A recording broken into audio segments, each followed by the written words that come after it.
Hi everyone, it's your boy Zach, and Kurt Eichenwald is is threatening to sue me. Were you trying to get crazy with this, eh? Don't you know I'm loco? Insane. You hear me? I'm not insane! This is not reality, not reality, not reality. This is reality. You know? Not reality, not reality. Relax, buddy. You're awake now.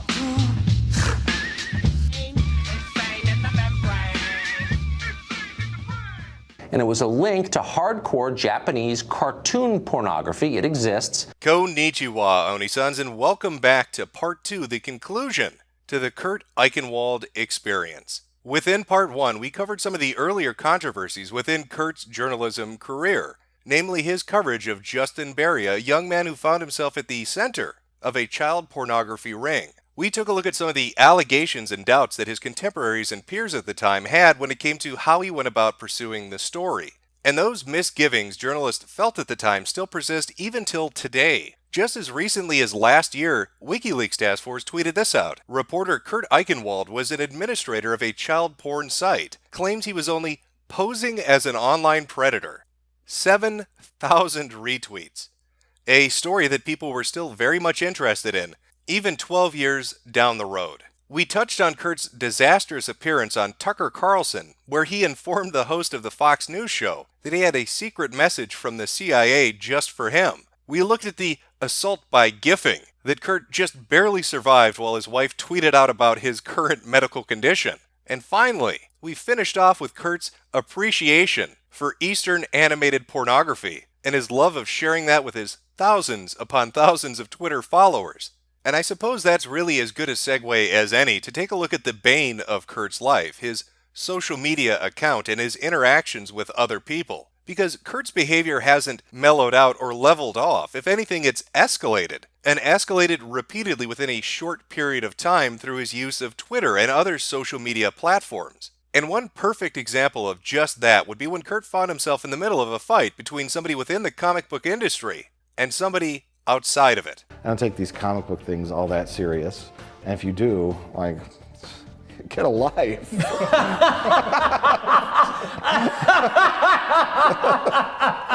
Get a life!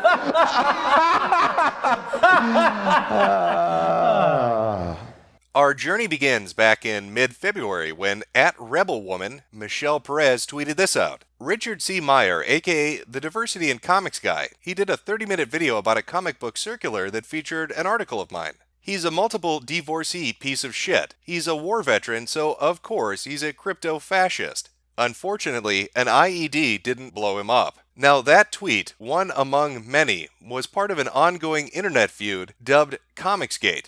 Now, for those of you unfamiliar with it and looking for the basic gestalt or a hard and fast summary, Comicsgate is simply a dispute between those that enjoy a medium of entertainment and those within it who are seeking to change the direction the industry is going in, making it more progressive or politically correct, and focusing on issues of social justice rather than entertaining the customer who's paying money for the product. This is a trend we've seen take place over the last decade in multiple different forms of media, be it television or movies or video games, and Comicsgate itself focuses on the comics book industry. Now, Richard C. Myers, the Diversity in Comics Guy, the multiple divorcee piece of shit war veteran, as Michelle puts it, is somebody that's against this, that doesn't like this idea of shoehorning in progressive storylines within already existing franchises, or in trying to dictate to the audience what they should enjoy, rather than what they actually do enjoy.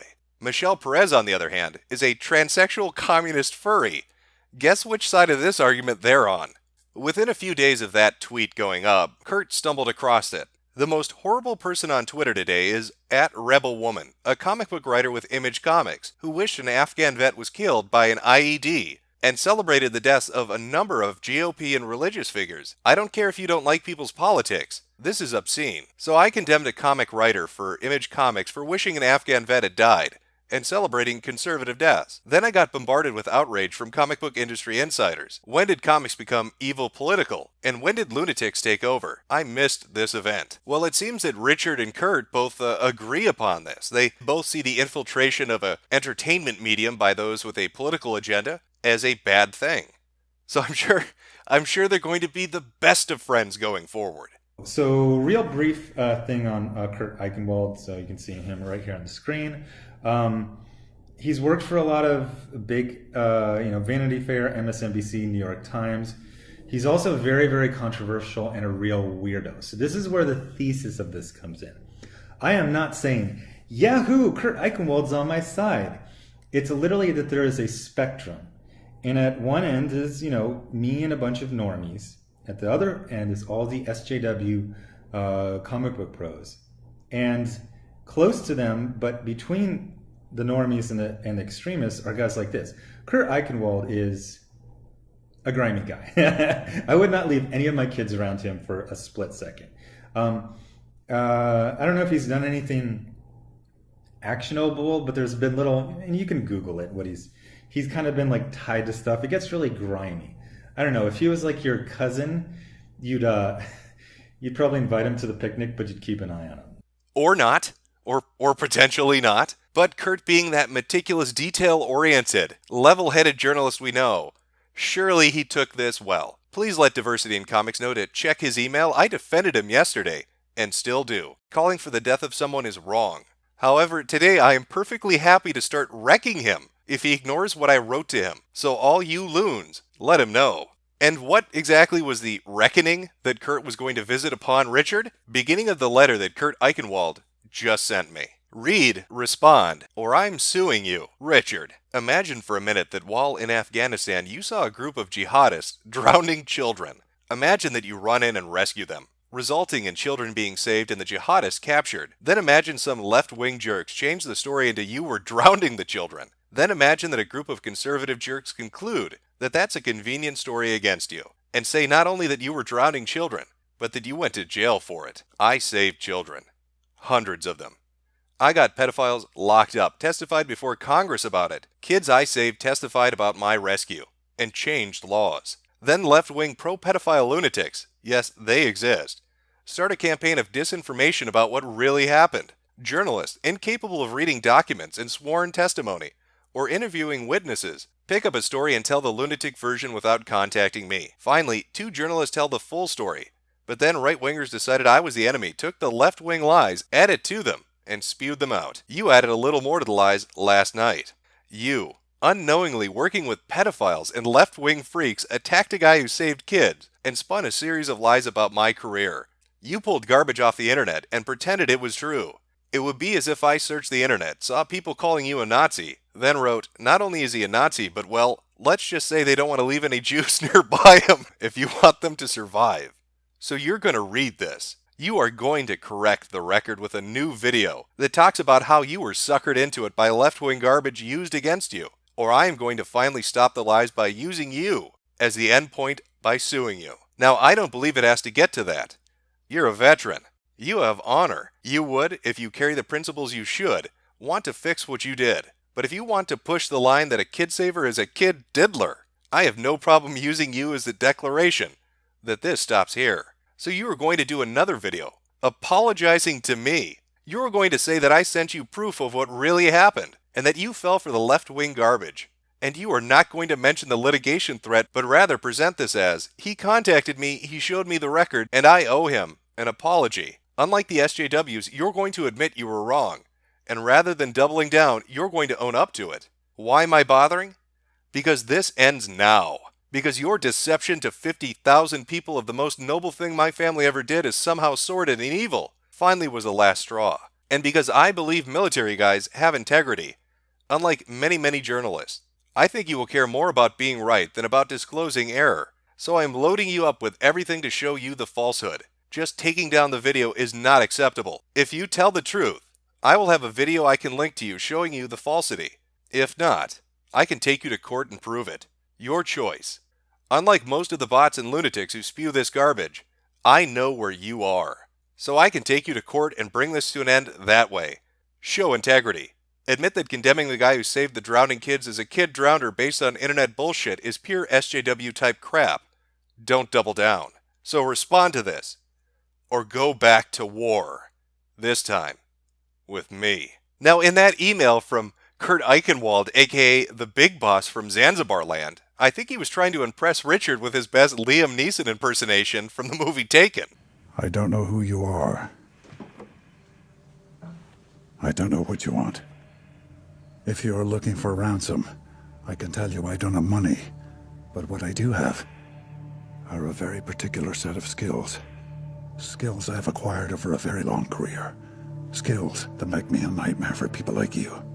I know where you are. I'm going to find you, and we are going to go to war. Internet war. But it's not like Kurt Eichenwald became completely unhinged and began sending numerous emails like some drunken ex-girlfriend that just can't get the hint that you don't want to see her anymore.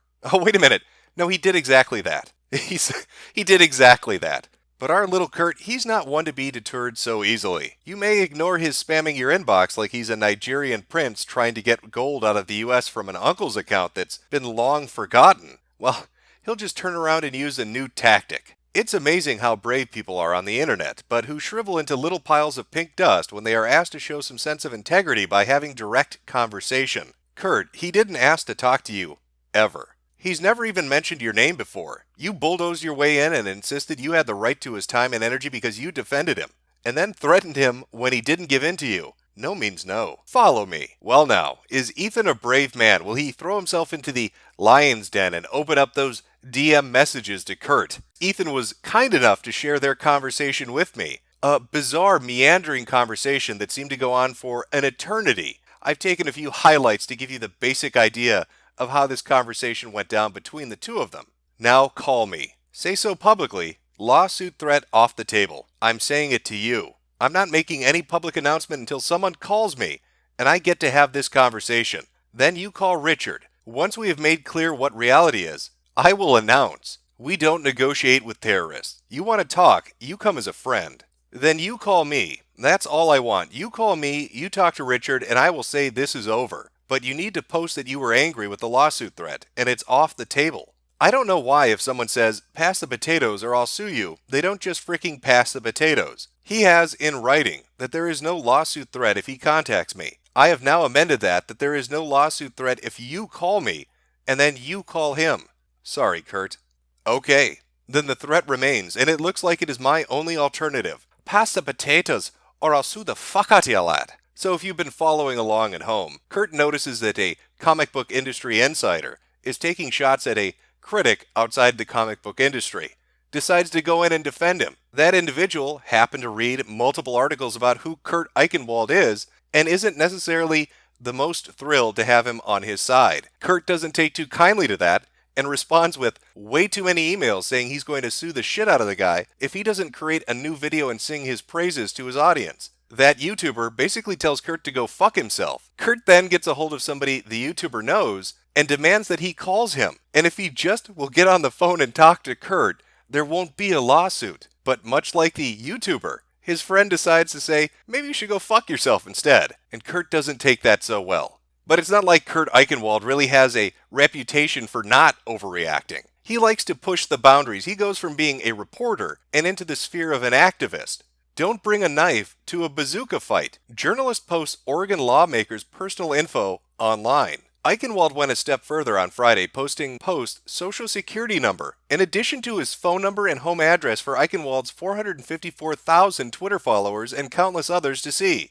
Eichenwald quickly deleted the information, saying he'd made his point. Eichenwald did not immediately respond to a request for comment. Eichenwald wrote to Post that it took me 25 seconds to get all the information about you, your wife, your son, tell him happy 25th, your neighbors, etc. Don't bring a knife to a bazooka fight. Now that I have demonstrated to Bill Post Oregon, I can get his home address, his personal phone number, and his social security number. I have deleted. However, Bill, one more time you take info submitted to legislature to dox people for disagreeing with you, it all goes back up.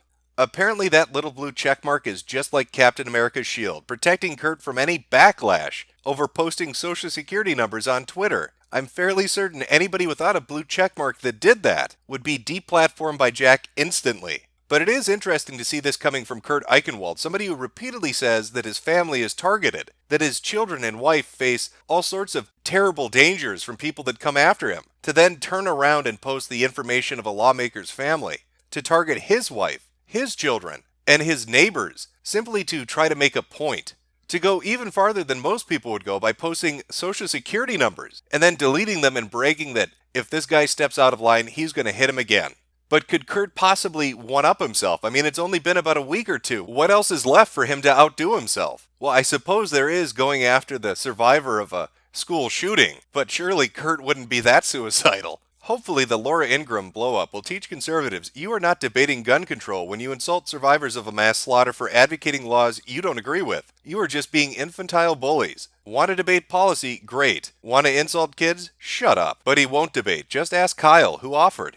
As I said, Kyle quickly made clear that his entire shtick is insults. I invited conservatives to a debate without invective, bringing exactly what you're told not to bring, and expecting to get accepted is how to get ignored. Wait, but Kurt, you literally just insulted a survivor. See how this game works? See, you went for a little while and I thought, this guy sounds reasonable. Let me look at Kyle again, but then, boom, back to the typical nonsense. If Kyle can demonstrate he can debate beyond slinging insults and conspiracy theories consistently, I will consider. Kyle, you continue to disappoint. Trafficking in fantasies, fine. Your followers are infantile. Your only form of debate is insult. And you wonder why I have no respect for you. Well, that's a bit strange. How could Kurt instantly go from condemning Laura Ingraham to doing exactly what he was condemning her for? I owe an apology to Kyle. I have no idea how many times I have commented to him. There is a high school kid who has a podcast who keeps challenging me to debates with insults. I mixed up their names. Please ignore every tweet I've sent. They were written for someone else. Last on this convo involving kid I mixed up with Kyle, they became mixed up because this kid's followers swarmed me, belittling my health, insulting me endlessly. I blocked many. Kyle is not responsible, but his followers did the same thing, which led to the confusion. I did not mix you up because his name was Kyle. I mixed you up because your followers suddenly attacked my feed with your tweet insulting me. It was the same thing that happened with the other kid, with the same vicious attacks on my disability. So I thought you were him. Hold up. Wait a minute. Something ain't right.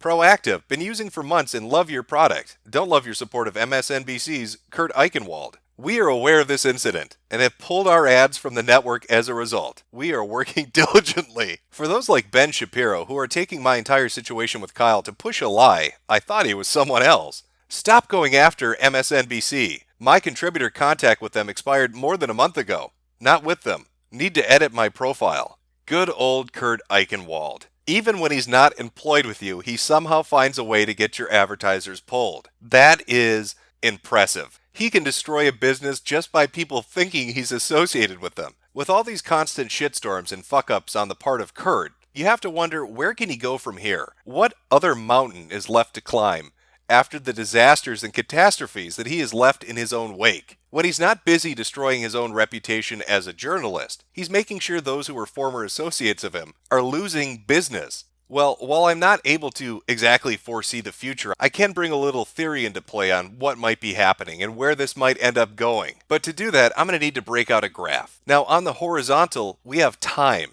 And on the vertical, we have insanity. And there's our little Kurt. That's from around, let's say, 2005-ish. That would be back during his Justin Berry article and then all the fallout from that. So, it's a roughly a 2-year period, but that's our starting point. And then we've got a gap, about 10 years, let's say a decade. Now, I'm sure that knowing Kurt did some really retarded shit in that time frame, but I'm just unaware of it. So I call this the dark ages of Kurt. I don't know what happened in there. I can't even speculate on it. It's a missing gap.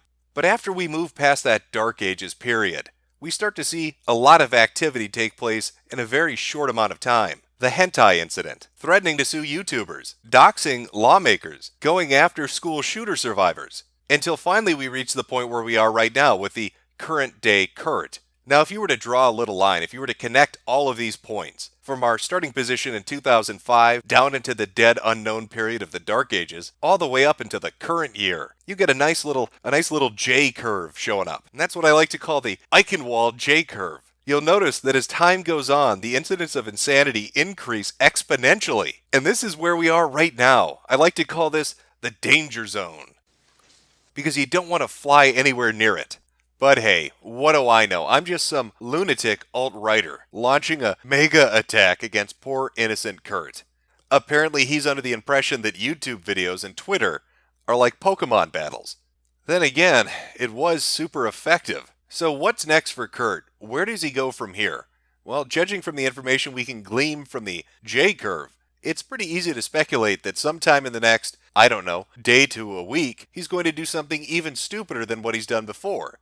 You can see that each incident of him embarrassing himself or sullying his own reputation begins to increase in frequency as time goes on. What used to take a year or a month or a week is now a day or an hour. He's a real-life version of the Flash if the Flash was a giant fuck-up that kept tripping over his own 2 feet. But I suppose we're going to have to wait for him to leave hibernation before we can be sure about this. And knowing Kurt, he can't stay away from social media for too long. After all, he's going to have a lot of free time on his hands not working for Newsweek or MSNBC or really anybody else. I just can't understand why nobody wants to hire this amazing reporter.